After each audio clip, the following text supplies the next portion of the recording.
സാക്ഷി കിച്ചൺ. ഇന്ന് ഞാൻ വന്നിരിക്കുന്നത് 5 മിനിറ്റിനുള്ളിൽ തയ്യാറാക്കിയെടുക്കാൻ പറ്റുന്ന ഈസി സ്നാക്സിന്റെ റെസിപ്പി ആയിട്ടാണ്.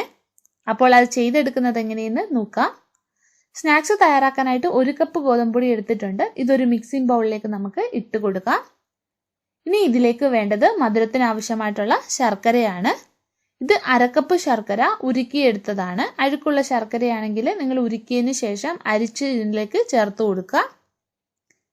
ഇനി ഇതിലേക്ക് 1/2 ടീസ്പൂണ് പെരിഞ്ജീരകം ചേർത്ത് കൊടുക്കാം. ഇപ്പം നിങ്ങൾക്ക് പെരിഞ്ജീരകത്തിൻ്റെ ടേസ്റ്റ് ഇഷ്ടമല്ലെങ്കിൽ പകരം ഏലക്കാപ്പൊടി ചേർക്കാവുന്നതാണ്. പക്ഷേ ഈ സ്നാക്സിൽ പെരിഞ്ജീരകം ചേർക്കുമ്പോൾ നല്ലൊരു ടേസ്റ്റിയാണ്.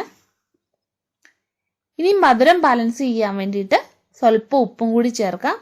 ഇനി ഇത് നമുക്ക് കുഴച്ചെടുക്കാം.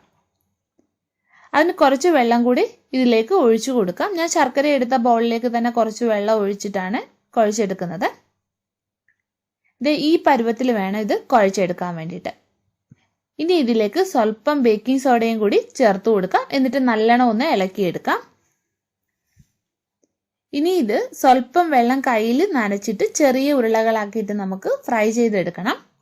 അപ്പോൾ അതിനായിട്ടുള്ള എണ്ണ ചൂടായി വന്നിട്ടുണ്ട്. ഇനി ഇതിലേക്ക് കുറേശ്ശെ ഇട്ടിട്ട് നമുക്ക് വറുത്തെടുക്കാം. തിരിച്ചും മറിച്ചും ഇട്ട് കൊടുക്കാം. ഫ്ലെയിം കുറച്ച് വെച്ചിട്ട് വേണം ചെയ്തെടുക്കാൻ, അല്ലെങ്കിൽ ഇതിൻ്റെ ഉൾഭാഗം നമുക്ക് വെന്ത് കിട്ടത്തില്ല. അപ്പോൾ ഇത് മൂത്ത് വന്നിട്ടുണ്ട്, എടുത്തു മാറ്റാം. ബാക്കിയുള്ളത് ഇതുപോലെ തന്നെ നമുക്ക് ചെയ്തെടുക്കാം. അപ്പോൾ നമ്മുടെ സ്നാക്സ് ഇവിടെ തയ്യാറാക്കി എടുത്തിട്ടുണ്ട്. നിങ്ങൾ ഉറപ്പായിട്ടും ഇതൊന്ന് ചെയ്ത് നോക്കണം. പിന്നെ വീഡിയോ ഇഷ്ടപ്പെടുകയാണെങ്കിൽ ഒന്ന് ലൈക്ക് ചെയ്യാനും ഷെയർ ചെയ്യാനും മറക്കല്ലേ. അതുപോലെ ചാനൽ സബ്സ്ക്രൈബ് ചെയ്തിട്ടില്ലെങ്കിൽ ഒന്ന് സബ്സ്ക്രൈബും കൂടി ചെയ്തേക്കുക. അപ്പോൾ നമുക്ക് വീണ്ടും മറ്റൊരു നല്ല റെസിപ്പിയുമായിട്ട് കാണാം.